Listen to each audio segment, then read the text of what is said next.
warahmatullahi wabarakatuh. Ketemu lagi dengan saya. Kita akan belajar pemeriksaan HB metode POCT. Kalau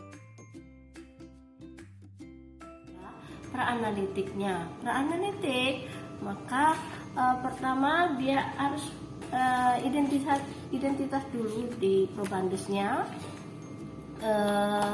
Kalian harus mencatat nama, kemudian jenis kelamin, umur, karena semua berpengaruh terhadap kadar HB.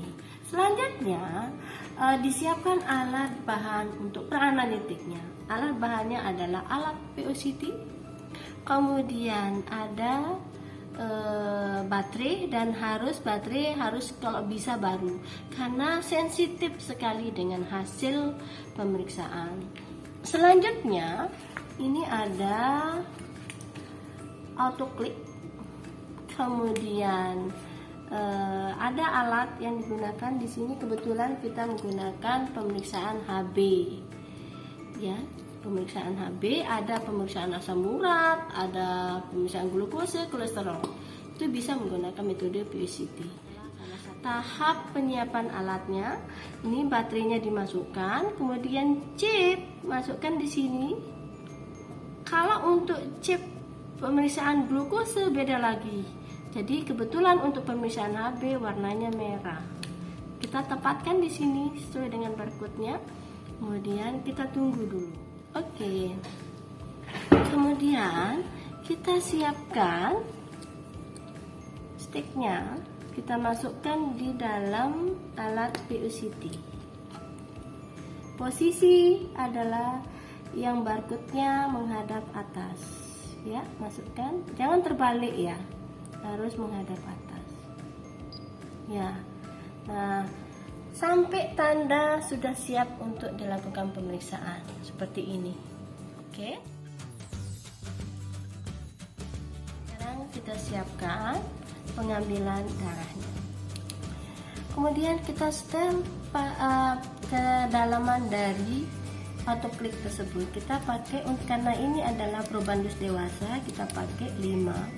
Kemudian kalau untuk bayi kita pakai 2 atau 3. Jadi tergantung dari mana yang kita inginkan supaya nyaman bagi probandus maupun pasien. Kita pilih posisi mana senyaman dari probandus. Kita tanyakan apakah mau diambil sebelah sini, apa sebelah kanan, apa sebelah kiri. Ya, silakan. Terima kasih.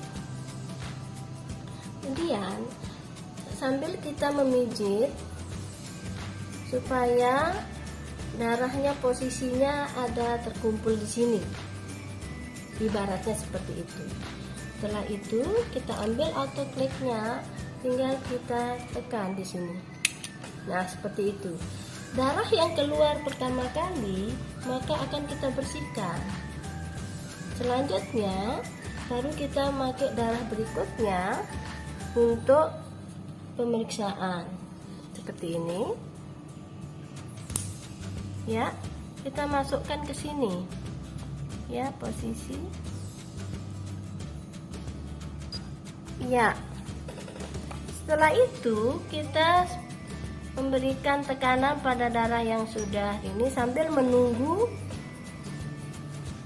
kadar HB-nya. Di sini sudah muncul kadar HB-nya adalah 14,1 gram per desiliter atau gram persen. Itu adalah kadar HB dari probandus yang kita uji.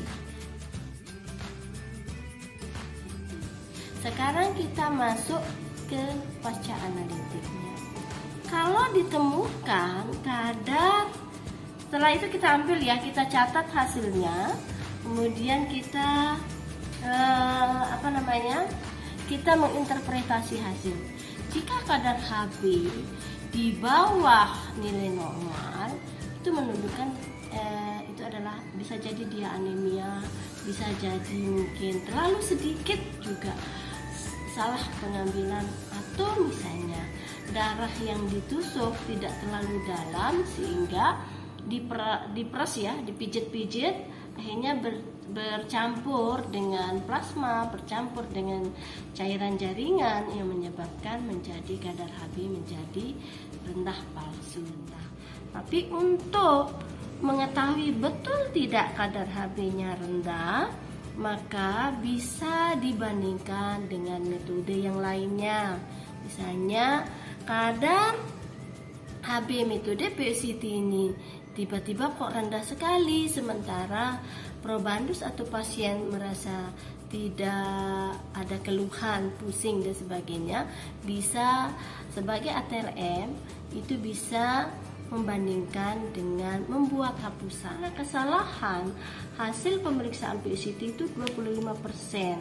Sehingga kalau terjadi kesalahan, misalnya kok hasilnya tidak sesuai, maka bisa dibandingkan dengan pemeriksaan Hb cyanmer. Demikian penjelasan tentang alat PCT, alat yang bisa digunakan atau yang dikerjakan dekat dengan pasien. Oke, sampai berjumpa di lain kesempatan dengan pemeriksaan dan metode yang lainnya. Terima kasih. Wassalamualaikum warahmatullahi wabarakatuh.